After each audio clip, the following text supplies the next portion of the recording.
2 দিনের মধ্যে ফের খুন, কোন্নগরে তৃণমূল নেতার মৃত্যু। ভাঙড়, মালদা, মুর্শিদাবাদ, বীরভূমের পর হুগলিতে তৃণমূল নেতা খুন। কোন্নগরে ভর সন্ধ্যায় তৃণমূলের পঞ্চায়েত সদস্যকে কোপ। অফিসের সামনে গ্যাসের ডিস্ট্রিবিউটর তৃণমূল নেতা খুন। সরাসরি এই মুহূর্তে আমাদের প্রতিনিধি সন্দীপ সরকার আমাদের সঙ্গে রয়েছেন। সন্দীপ, একেবারে প্রকাশ্য রাস্তাতেই এইভাবে তৃণমূল নেতা তাকে খুন করা হলো, তাকে কোপানো হলো, কে বা কারা এই খুন করলো এবং এদের উদ্দেশ্য কি জানতে পারছো? দেখো, এখনো পর্যন্ত ঘটনা সম্পর্কে যা যা জানা গিয়েছে তা হলো কানাইপুরের পঞ্চায়েত সদস্য, কানাইপুর পঞ্চায়েতের সদস্য কোন্নগর এলাকায়, এই কানাইপুর পঞ্চায়েত, সেই পঞ্চায়েত সদস্য পিন্টু চক্রবর্তী ওরফে মুন্না, তিনি স্থানীয় গ্যাসের ডিস্ট্রিবিউটর ইন্ডিয়ান অয়েলের, এবং তিনি আজকে সন্ধ্যাবেলা তার অফিস থেকে যখন বেরোচ্ছিলেন ঠিক সেই সময় মোটরসাইকেলে ওঠার মুখে তাকে ধারালো অস্ত্র দিয়ে কোপানো হয়। পরিবারের সদস্যরা এবং অন্যান্য তার দলের সহকর্মীরা তারা এখানে রয়েছেন। এসএসকেএম হাসপাতালে আমি দাঁড়িয়ে রয়েছি। এসএসকেএম হাসপাতালের ট্রমা কেয়ার সেন্টারে ওই পিন্টু চক্রবর্তীকে মৃত বলে ঘোষণা করেছেন চিকিৎসকেরা। ঘটনা সম্পর্কে এখনও পর্যন্ত যা যা জানা গিয়েছে, যখন তিনি মোটরসাইকেলে ওঠার চেষ্টা করছেন তখন 2 যুবক আসে, তাদের কাছে ধারালো অস্ত্র ছিল। এলোপাথারি কোপ দেওয়া শুরু হয়। প্রথমে ঘাড়ে কোপ দেওয়ার চেষ্টা করা হয়, তারপরে হাত দিয়ে বাধা দিতে গেলে ডান হাতের কবজি থেকে হাত 2 টুকরো হয়ে যায় এবং তারপরে সেই আঘাত গিয়ে লাগে চোখে। ডান চোখ একেবারে শরীরের থেকে বেরিয়ে চলে আসে। ঘাড়ে কোপ রয়েছে, শরীরের একাধিক জায়গায় আঘাত।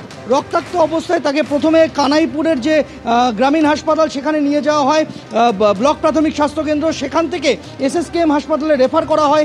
এসএসকেএম হাসপাতালের ট্রমা কেয়ার সেন্টারে কিছুক্ষণ আগে মৃত বলে ঘোষণা করা হয়েছে পিন্টু চক্রবর্তীকে। 2 দুষ্কৃতী যারা এসেছিল তারা পায়ে হেঁটে এসেছিল, এখনো পর্যন্ত তাই জানা গিয়েছে, এবং তারা তারপরে পায়ে হেঁটে ঘটনাস্থল থেকে চলে যায়।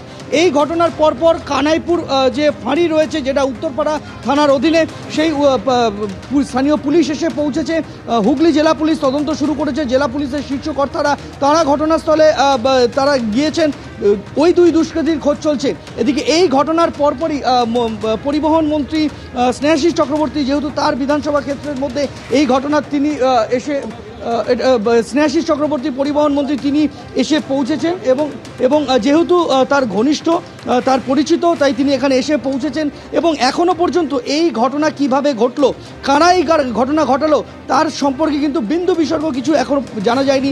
তদন্ত শুরু হয়েছে। তুমি দেখতে পাবে যে এসএসকেএম হাসপাতালে এই মুহূর্তে তার পরিচিতরা যারা রয়েছেন, ঘনিষ্ঠরা যারা রয়েছেন, সহ কর্মীরা যারা রয়েছেন দলের, তারা এসে পৌঁছেছেন এবং কিভাবে এই ঘটনা ঘটলো সেই বিষয়টা পুলিশ তদন্ত করছে।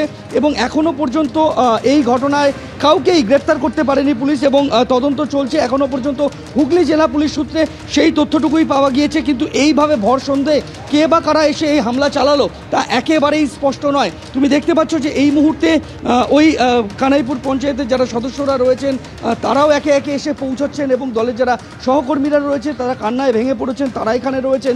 এসএসকেএম হাসপাতাল সূত্রে খবর যে তাকে যখন এখানে আনা হয়েছিল তখনই তার যা অবস্থা, তারপরে আর চিকিৎসকরা তাকে বাঁচানোর সুযোগ পাননি, কেননা প্রচুর পরিমাণে রক্তক্ষরণ হয়েছিল। কেননা তার নিজের ধারালো অস্ত্রের আঘাত বাঁচাতে গিয়ে তার ডান হাত কবজি থেকে একেবারে 2 টুকরো হয়ে যায়, এবং তারপরে তার সেই আঘাত গিয়ে লাগে চোখে, চোখ আলাদা হয়ে যায় শরীরের থেকে। ঘাড়ে ধারালো অস্ত্রের কোপ রয়েছে। ফলে এই রকম গুরুতর আঘাত নিয়ে তিনি যখন এসে পৌঁছেছেন তারপরে কিন্তু তাকে আর বাঁচানো সম্ভব হয়নি।